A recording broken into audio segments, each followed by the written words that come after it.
Road ઉપર જતા હોય, ખરાબ રસ્તો આવે, સારો પણ આવે છે, ધીરજ રાખવાની, આગળ સારો રસ્તો આવશે. આ જ સંસાર કહેવાય. સુખ અને દુઃખ, દુઃખ અને સુખ આ ચાલ્યા કરે, એનું નામ જ સંસાર. એકલું સુખ હોય તો એ ભગવાન થઈ ગયો, સંસાર ના રહ્યો. સંસારનો અર્થ જ એ છે. એક ભાઈના લગ્ન થયા હમણાં થોડા સમય પહેલા, 6-12 મહિનામાં કંટાળી ગયો. એ રોતો રોતો આવ્યો, સ્વામી ભોગ લાગ્યા, મેં લગ્ન કર્યા. મેં કીધું જો હવે જે પાત્ર ભજવ્યું છે ને ભજવી જાણવાનું, મેન્ટલી પ્રિપેર્ડ થઈ જાય. હવે બીજો કોઈ ઓપ્શન નથી.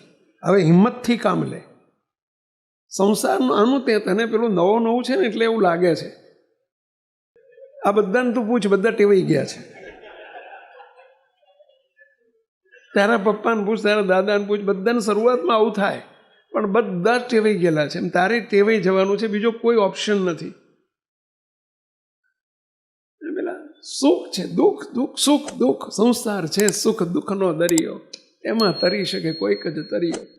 પેલા સુખ અને દુઃખથી સંમિશ્રિત હોય એનું નામ જ સંસાર કહેવાય.